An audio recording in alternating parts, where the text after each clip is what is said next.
നമസ്കാരം. നമ്മൾ ഈ നവോത്ഥാനം എന്നുള്ള മൊഡ്യൂളിൽ കേരള നവോത്ഥാന പ്രസ്ഥാനം പറഞ്ഞു. കേരള നവോത്ഥാന നായകർ എന്ന് പറയുന്നൊരു ഭാഗം കൂടി വരുന്നുണ്ട്.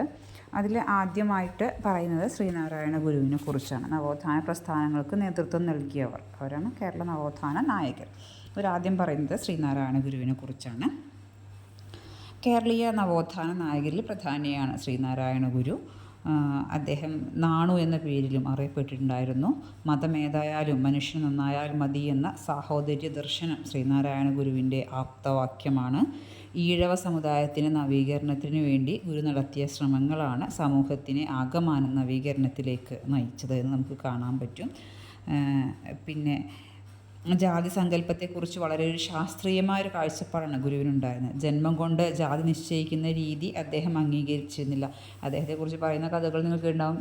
ഏത് ജാതിയാണെന്ന് ചോദിക്കുമ്പോൾ മനുഷ്യജാതി എന്ന് പറഞ്ഞ ശ്രീനാരായണ ഗുരുവാണ്. പിന്നെ ജാതി ലക്ഷണം, ജാതി നിർണയം എന്നീ കൃതികളിൽ അദ്ദേഹം തൻ്റെ ജാതി സങ്കല്പം വ്യക്തമാക്കിയിരുന്നു. അപ്പോൾ ഓർത്ത് വെക്കണേ, ശ്രീനാരായണ ഗുരുവിൻ്റെ കൃതികൾ ജാതി ലക്ഷണം, ജാതി നിർണയം. പിന്നെ അതുകൊണ്ട് തന്നെ മതം പലതല്ല, ഒന്നാണ് എന്നാണ് ഗുരു പറയുന്നത്. തൻ്റെ മതദർശനത്തെ ഏകമതം എന്നാണ് അദ്ദേഹം വിശേഷിപ്പിക്കുന്നത്. ഒരു ജാതി, ഒരു മതം, ഒരു ദൈവം, മനുഷ്യന് അവനവൻ ആത്മസുഖത്തിന് ആചരിക്കുന്നവ അപരണി സുഖത്തിനായി വരേണം. ഇതെല്ലാം പ്രസിദ്ധമായ ഗുരുവചനങ്ങളാണ് കേട്ടോ. അടുത്തത് ചട്ടമ്പി സ്വാമികളാണ്. ബ്രാഹ്മണാധികാരത്തിനെതിരെ കേരളത്തിൽ ദൈക്ഷണികമായി ഇടപെട്ടയാളാണ് ചട്ടമ്പി സ്വാമികൾ അഥവാ പരമഭട്ടാരക വിദ്യാധിരാജ ചട്ടമ്പി സ്വാമികൾ. അദ്ദേഹത്തിൻ്റെ മുഴുവൻ പേര് അങ്ങനെയാണ് കേട്ടോ. നിങ്ങൾ ചട്ടമ്പി സ്വാമികൾ എന്ന് എഴുതിയാൽ മതി. സ്ത്രീകൾക്കും ശൂദ്രർക്കും വേദാധികാരമില്ല എന്ന വാദത്തെ അദ്ദേഹം അസ്ഥിരപ്പെടുത്തി. അതുപോലെ കേരളം പരശുരാമൻ്റെ സൃഷ്ടിയാണെന്ന മിത്തിനെ അദ്ദേഹം തൻ്റെ പ്രാചീന മലയാളം എന്ന കൃതിയിൽ തകർക്കുന്നുണ്ട്. വർണ്ണാശ്രമ വ്യവസ്ഥയുടെ നിഷേധം, സ്ത്രീ പുരുഷ സമത്വവാദം, സാർവത്രിക വിദ്യാഭ്യാസത്തിനുള്ള ആഹ്വാനം എന്നിങ്ങനെ അതുവരെ കേരളീയ സമൂഹം ചർച്ച ചെയ്യാത്ത പല വിഷയങ്ങളും ചട്ടമ്പി സ്വാമികളാണ് പൊതുവേദിയിൽ അവതരിപ്പിക്കുന്നത്. സ്ത്രീ പുരുഷ സമത്വം, അതുപോലെ തന്നെ വർണ്ണാശ്രമ വ്യവസ്ഥയുടെ നിഷേധം, സാർവത്രികമായ വിദ്യാഭ്യാസം, എല്ലാവർക്കും വിദ്യാഭ്യാസം ലഭിക്കുക, ഇതൊക്കെ പൊതുവേദിയിലെ വിഷയമായി അവതരിപ്പിച്ച ആളാണ് ചട്ടമ്പി സ്വാമികൾ. മതപുരാണങ്ങളെയും ആചാരങ്ങളെയും ഒക്കെ യുക്തിയുടെ വെളിച്ചത്തിൽ സമീപിച്ച ഒരു വ്യക്തിയാണ് അദ്ദേഹം. അതുപോലെ സംസ്കൃതം, വേദം, വേദാന്തം എന്നിവയുടെയൊക്കെ ബ്രാഹ്മണ കേന്ദ്രീകൃതമായ സമീപനത്തിനെതിരെ നിലകൊണ്ട ഒരു നവോത്ഥാന നായകനായിട്ട് നമുക്ക് ചരിത്രത്തിൽ ചട്ടമ്പി സ്വാമികളെ കാണാൻ കഴിയും. കേരളത്തിൽ ഇതേപോലെ നവോത്ഥാന പ്രവർത്തനങ്ങൾക്ക് നേതൃത്വം നൽകിയ വളരെ പ്രശസ്തനായ പ്രമുഖനായ ഒരാളാണ് ചട്ടമ്പി സ്വാമികൾ. അടുത്തത് അയ്യങ്കാളിയാണ്. ജാതീയമായ മർദ്ദനങ്ങൾക്കും അവഗണനകൾക്കും ഒക്കെ എതിരെ പോരാടിയൊരു പ്രധാന നവോത്ഥാന നായകനാണ് അയ്യങ്കാളി എന്ന് പറയുന്നത്. പ്രാഥമിക വിദ്യാഭ്യാസം പോലും ലഭിക്കാത്ത അയ്യങ്കാളി പക്ഷേ പിൽക്കാലത്ത് അവർണരുടെ വിദ്യാഭ്യാസത്തിന് വേണ്ടി നിലകൊണ്ട കരുത്തനായൊരു നേതാവായി മാറി. പൊതുയിടങ്ങളിലൊന്നും അക്കാലത്ത് അവർണർക്ക് പ്രവേശനം ഉണ്ടായിരുന്നില്ല. ഇതിനെതിരെ അയ്യങ്കാളി മൽമൽ മുണ്ടെടുക്കാനുള്ള സ്വാതന്ത്ര്യം ഉണ്ടായിരുന്നില്ല കേട്ടോ. അപ്പോൾ മൽമൽ മുണ്ടെടുത്ത് തലപ്പാവൊക്കെ വെച്ച് വില്ലുവണ്ടി നടത്തിയ യാത്ര കേരള ചരിത്രത്തിലെ ധീരസമരമായി അടയാളപ്പെടുത്തുന്നു. വില്ലുവണ്ടി യാത്ര എന്നറിയപ്പെടുന്നത് അതാണ്. അപ്പോൾ വെങ്ങാനൂരിലെ ഇടവഴികളിൽ അയ്യങ്കാളി വില്ലുവണ്ടി സമരത്തിലൂടെ പൊതു ഇടമാക്കി മാറ്റിയെടുത്തു എന്ന് നമുക്ക് കാണാൻ പറ്റും. അതുപോലെ തന്നെ കർഷക തൊഴിലാളികളെ സംഘടിപ്പിച്ചുകൊണ്ട് ജോലിസ്ഥിരത, ഉയർന്ന കൂലി, ഞായറാഴ്ച അവധി, സഞ്ചാര സ്വാതന്ത്ര്യം, പഠിക്കാനുള്ള അവസരം എന്നിവയൊക്കെ സമരത്തിലൂടെ നേടിയെടുത്ത ഒരു നവോത്ഥാന നായകനാണ് അയ്യങ്കാളി. പുലയ കുട്ടികൾക്ക് സ്കൂൾ പ്രവേശനം ലഭ്യമാക്കുന്നതിന് വേണ്ടി ധീരമായി പോരാടി. പ്രവേശനം അനുവദിച്ച സ്കൂളിൽ ജാതി ഹിന്ദുക്കൾ കത്തിച്ചെങ്കിലും ആ സ്കൂളിൽ തന്നെ ഹിന്ദുക്കൾ കത്തിച്ചെങ്കിലും സമരസപ്പെടാതെ അയ്യങ്കാളി വീണ്ടും പ്രക്ഷോഭങ്ങൾ നടത്തുകയും ഫലം കാണുകയും അങ്ങനെ പുലയ വിദ്യാർത്ഥികൾക്കൊക്കെ ജാതിയുള്ളവർക്കൊക്കെ വിദ്യാഭ്യാസത്തിനുള്ള അവസരം ലഭിക്കുകയും ചെയ്തു. സാധുജന പരിപാലന സംഘം എന്ന സംഘടനയ്ക്ക് രൂപം നൽകി. കീഴാള സ്ത്രീകൾ സ്വന്തം ശരീരത്തിൽ ധരിച്ചിരുന്ന കല്ലയും മാലയും അറുക്കൽ സമരം അയ്യങ്കാളിയുടെ നേതൃത്വത്തിലാണ് നടന്നത്. അദ്ദേഹം 1937 ഗാന്ധിയുമായി കൂടിക്കാഴ്ച നടത്തിയിട്ടുണ്ട്. അദ്ദേഹം അന്ന് പറഞ്ഞത്, എൻ്റെ സമുദായത്തിൽ നിന്ന് 10 BA-ക്കാരെ കണ്ടു മരിക്കണം എന്ന സ്വപ്നമാണ് അദ്ദേഹം ആ കൂടിക്കാഴ്ചയിൽ ഗാന്ധിജിയുമായി പങ്കുവച്ചത്. ചരിത്രപ്രധാനമായ സമരങ്ങൾ ഏറ്റെടുത്ത അയ്യങ്കാളി കേരളീയ നവോത്ഥാനത്തിൻ്റെ ഒരു കരുത്തുറ്റ മുഖമായിരുന്നു എന്ന് നമുക്ക് കാണാൻ പറ്റും. അടുത്തത് VT ഭട്ടതിരിപ്പാട്. നമ്പൂതിരി സമുദായത്തിനകത്തുണ്ടായിരുന്ന അനാചാരങ്ങൾ എതിരിട്ടുകൊണ്ട് പ്രക്ഷോഭങ്ങൾ നിർവഹിച്ച നവോത്ഥാന നേതാവാണ് വി.ടി. വളർച്ചയുടെ ഘട്ടങ്ങളിൽ സമുദായ പരിഷ്കരണത്തിൻ്റെ അനിവാര്യത തിരിച്ചറിഞ്ഞ അദ്ദേഹം നടത്തിയ നവീകരണ ശ്രമങ്ങളാണ്. അദ്ദേഹം കുറച്ച് വലുതാവുമ്പോഴാണ് തൻ്റെ സമുദായത്തിൽ നടക്കുന്ന എന്താ പറയുക അനാചാരങ്ങളെക്കുറിച്ചൊക്കെ ബോധവാനാകുന്നത്. അങ്ങനെയാണ് അദ്ദേഹം നവോത്ഥാന ആശയങ്ങളിലേക്ക് തിരിയുന്നത്.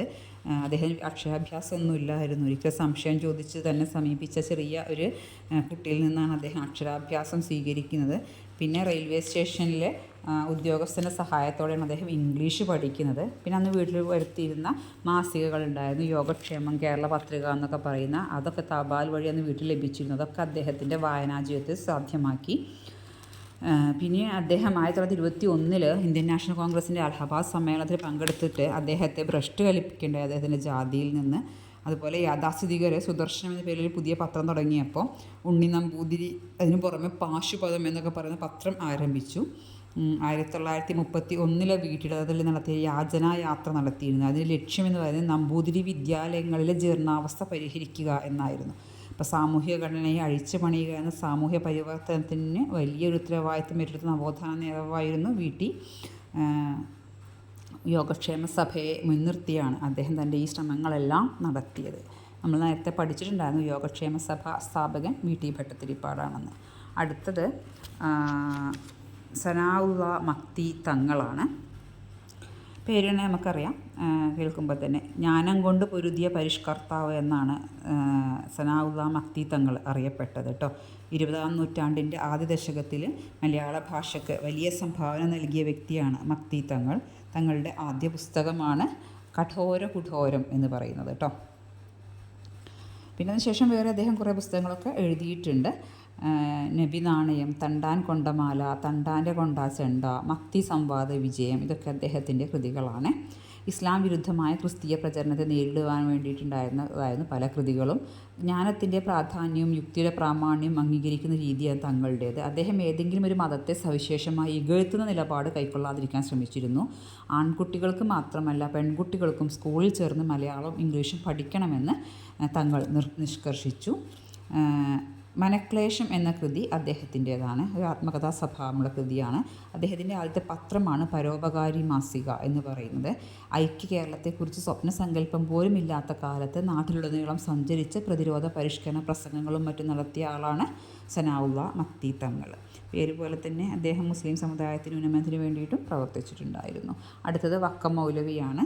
സ്വദേശാഭിമാനി പത്രത്തിൻ്റെ ഉടമസ്ഥ വഹിച്ച വക്കം മൗലവി എന്ന ധീരനായ നവോത്ഥാന നേതാവ് ചരിത്രത്തിൽ അതുല്യമായൊരു സ്ഥാനം അർഹിക്കുന്നുണ്ട്. 19-ാം നൂറ്റാണ്ടിൻ്റെ അവസാന കാലത്ത് തിരുവിതാംകൂറിലുണ്ടായ സാമൂഹിക, സാംസ്കാരിക, രാഷ്ട്രീയ പ്രസ്ഥാനങ്ങൾ ഇദ്ദേഹത്തെ സ്വാധീനിക്കുന്നു. അങ്ങനെ മുസ്ലിം സമുദായത്തിൻ്റെ വിദ്യാഭ്യാസപരമായ പിന്നോക്കാവസ്ഥയും ദൈന്യതയും ഒക്കെ വക്കം മൗലവിയെ പൊതുരംഗത്തേക്കും നവോത്ഥാന പ്രവർത്തനങ്ങളിലേക്കും നയിക്കുകയാണ് ചെയ്യുന്നത്. പഠിച്ച് സ്വതന്ത്രരാവാനും സംഘടിച്ച് ശക്തരാവാനും ആവശ്യപ്പെട്ട നവോത്ഥാന നേതാവാണ് മൗലവി, വക്കം മൗലവി. സ്വദേശാഭിമാനി എന്ന് പറയുന്ന പത്രം അദ്ദേഹത്തിൻ്റേതാണ്. അതിന് പുറമെ മുസ്ലിം എന്നൊരു മാസികയും അദ്ദേഹം ആരംഭിച്ചിട്ടുണ്ടായിരുന്നു. സമുദായ പരിവർത്തനം ലക്ഷ്യമാക്കിയുള്ള ഈ മാസിക 9 ലക്കം മാത്രമേ ഇറങ്ങിയുള്ളൂ. അതായത് മുസ്ലിം കുട്ടികളെ സ്കൂളിൽ വിടണമെന്ന് തന്നെ ആദ്യ ലക്കത്തിൽ തന്നെ ആ മാസികയിലുണ്ടായിരുന്നു, ആവശ്യപ്പെട്ടിട്ടുണ്ടായിരുന്നു. അതുപോലെ അറബി മലയാളം ഭാഷയിൽ മൗലവി ആരംഭിച്ച അൽ ഇസ്ലാം എന്ന ഒരു മാസിക 5 ലക്കം പുറത്തിറങ്ങിയിട്ടുണ്ടായിരുന്നു. ഇതിനു പുറമെ ദീപിക എന്ന ഒരു മാസികയും ഇദ്ദേഹത്തിൻ്റെ നേതൃത്വത്തിൽ ആരംഭിക്കുകയുണ്ടായി. അതായത് മുസ്ലിം സമുദായത്തിൻ്റെ നവോത്ഥാനമാണ് അദ്ദേഹം ലക്ഷ്യം വെച്ചിരുന്നത്. പെൺകുട്ടികൾക്കും ആൺകുട്ടികൾക്കുമൊക്കെ സ്കൂളിൽ പോകാനും ഇംഗ്ലീഷ് മലയാളം പഠനം ഒക്കെ നടത്താം. അന്നൊക്കെ അറബി മാത്രമേ പഠിക്കാൻ പാടുള്ളൂ എന്നുണ്ടായിരുന്നു. അപ്പോൾ അതെല്ലാം പഠിക്കണം എന്നൊക്കെ പറഞ്ഞ് ആ ഒരാശയം മുന്നോട്ട് വെച്ച ആളാണ് വക്കം മൗലവി. അടുത്തത് പൊയ്കയിൽ അപ്പച്ചൻ.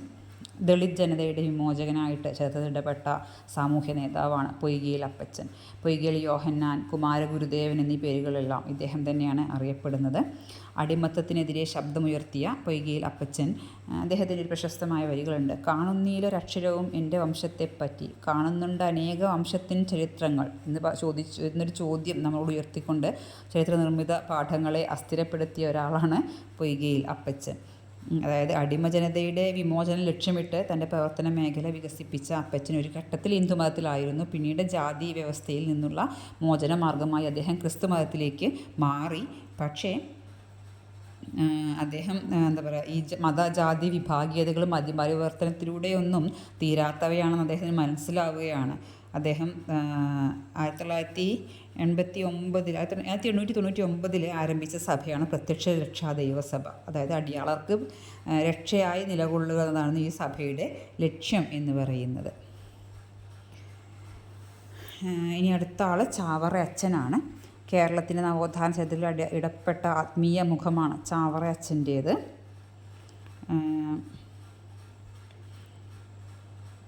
ദൈവത്തെ അറിയുക എന്നാൽ മനുഷ്യനെ അറിയുക എന്നത് തന്നെയാണെന്ന് തിരിച്ചറിഞ്ഞ ചാവറ അച്ഛൻ കേരള ചരിത്രത്തിൻ്റെ ഇരുളടഞ്ഞ ഏടുകളിൽ ആത്മീയതയുടെയും മാനുഷികതയുടെയും വെളിച്ചം പകർന്നയാളാണ്. സ്ത്രീ ശാക്തീകരണ പ്രവർത്തനങ്ങൾക്ക് തുടക്കമിട്ടുകൊണ്ടും അഗതി മന്ദിരങ്ങൾ നടത്തിയും അച്ചുകൂടം സ്ഥാപിച്ചും ദാരിദ്ര്യ നിർമ്മാർജ്ജന പ്രവർത്തനങ്ങൾ നടത്തിയും ചാവറ അച്ഛൻ വേറിട്ട മാതൃകകൾ തീർത്തു. സുകുമാർ അഴീക്കോട് ചാവറ അച്ഛനെ വിളിക്കുന്ന യുഗസൃഷ്ടാവ് എന്നാണ് കേട്ടോ. അപ്പോൾ ചോദ്യം ഉണ്ടാവാം, സുകുമാർ അഴീക്കോട് യുഗസൃഷ്ടാവ് എന്ന് വിശേഷിപ്പിച്ചത് ആരെ എന്നൊക്കെ 2 മാർക്കിനെ ഓർത്ത് വെക്കണേ. ചാവറ അച്ഛനെയാണ്. ചാവറ അച്ഛൻ്റെ ആത്മകഥാപരമായ രചനയാണ് ആത്മാനുതാപം കേട്ടോ, മറക്കരുത്.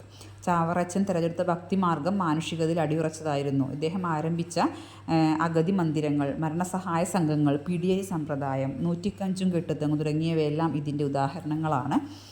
ഇതിൽ സാധാരണക്കാർക്ക് വേണ്ടി സ്ഥാപിച്ച സ്കൂളിലെ ഉച്ചഭക്ഷണത്തിന് ആവശ്യമായ ഭക്ഷണം സമ്പാദിക്കുന്ന മാർഗ്ഗമാണ് പിടിയരി സമ്പ്രദായം. അതായത് എല്ലാ വീടുകളിൽ നിന്നും ഒരു പിടി അരി കൊടുക്കുക എന്നുള്ള രീതിയിൽ ഉള്ളവർ ഇല്ലാത്തവർക്ക് വിഭവം നീക്കി വെക്കുന്ന സമ്പ്രദായമായിരുന്നു 105 കെട്ടുതെങ്ങും എന്ന് പറയുന്നത്. അപ്പോൾ ഇദ്ദേഹം ഇത്തരത്തിലുള്ള ധാരാളം എന്താ പറയുക, മാനുഷികതയിൽ അടിയുറച്ച പ്രവർത്തനങ്ങൾക്ക് തുടക്കം കുറിച്ചു. അപ്പോൾ ഇത്രയും പേരെയാണ് നമ്മുടെ ഈ ഒരു പാഠഭാഗത്ത്, ഈ നവോത്ഥാന നായകർ എന്ന ഭാഗത്ത് പരിചയപ്പെടുത്തുന്നത്. അപ്പോൾ ഇവരുടെ പേരുകൾ മറക്കാതിരിക്കുക. അവരാരംഭിച്ച പത്രം, അവരുടെ സംഘടനകൾ, അവരുടെ കൃതികൾ, ഇതൊക്കെ ഓർത്തിരിക്കുക കേട്ടോ. അപ്പോൾ താങ്ക് യു സോ മച്ച്.